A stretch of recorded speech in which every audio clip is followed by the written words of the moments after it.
Hey everyone, Michael Rosmer here with Richucation. I'm here today to talk to you about the fifth and final rule of investing to maximize your risk-weighted returns. And originally, when I came up with these, which were really, so I'll tell you a little bit quickly about the story.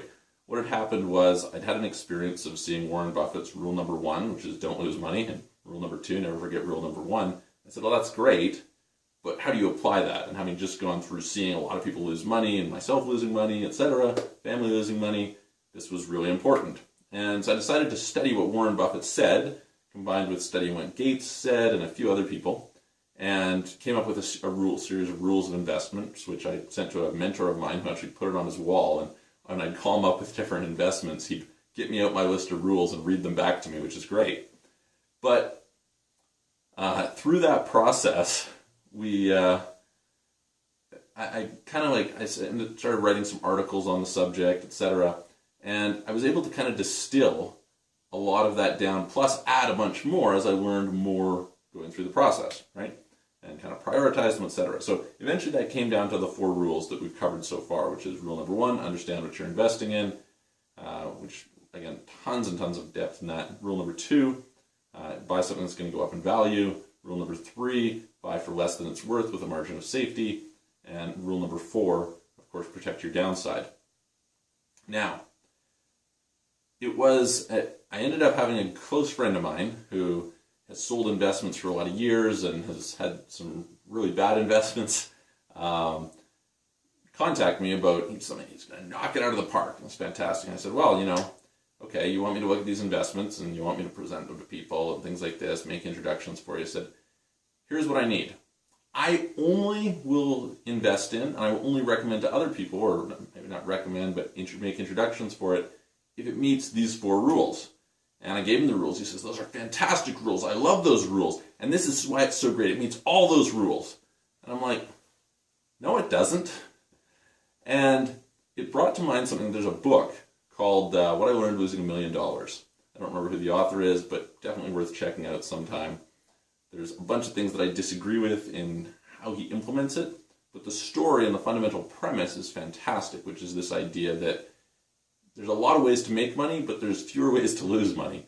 And a lot of the way you lose money is psychological and emotional. So that led to rule number 5, which became the final rule to cap them off, because if you don't get this one right, you can ruin all the others even though you think you're following them. And that is, don't get emotional. So there is lots of ways. This is a tough one, I'll be honest. So how do you not get emotional? So just think about this. In the case of my friend, what's happened? He's really excited. Somebody's pitched him on it. Oh, that's the greatest thing. They're going to go public. The share price is going to go to 400% up in the next 6 months or whatever the heck it is. Hey, they've got these big contracts coming in, this is amazing, blah, blah, blah. No idea if that has anything to do with any substance behind the company. We haven't looked at the value of it at all in any reasonable sense.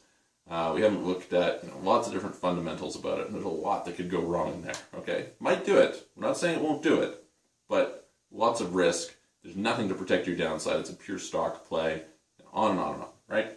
So what did we say? We said, okay, well, great, it's awesome, wonderful, love it, but, you're getting emotional.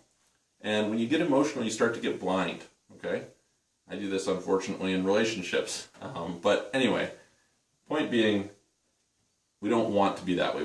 Investing is a pretty objective process, all right? You can more or less look at the data. And so this brings us to a few different points that I'll quickly raise here, and then we'll have a series of videos where we cover this subject in general. So, first of all, what do we want to do? We want to have rules. Okay? Have rules. If you have rules that you've committed to in advance, that's going to help you a lot. Okay? Number 2 is going to be always return to data.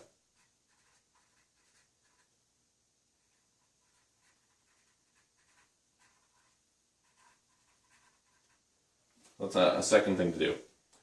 What are some other things that you can do? Well, you can have a community that you're part of with Richucation action classes, which is fantastic. So that's going to be sort of a vetting process, which again can work both ways. So be careful.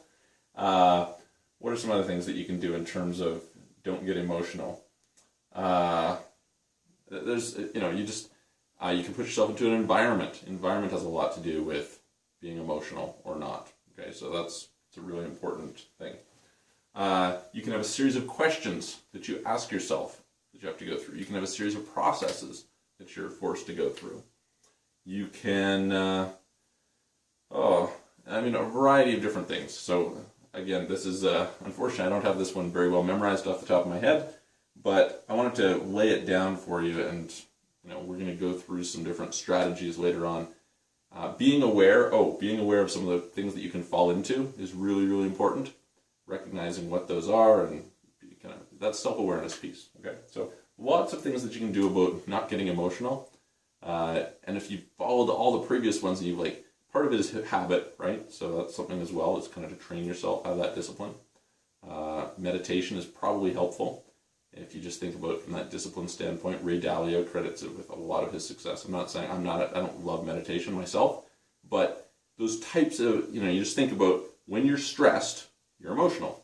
When you're, so being in the right frame of mind and having a ritual that can put you into that frame of mind, very, very important. So anyway, bottom line is we've covered all the 5 rules now. Last one is don't get emotional. While in theory it's, has nothing to do with investing, the first 4 are going to take care of you. If you screw it up, you'll screw up those first 4, and that's why rule number 5 is there. So I hope that helps. We're going to come back for a lot more videos on this subject. We're going to delve into the different asset classes and looking at the application of the rules in each of those, as well as more details on each rule. So we'll see you on the next video.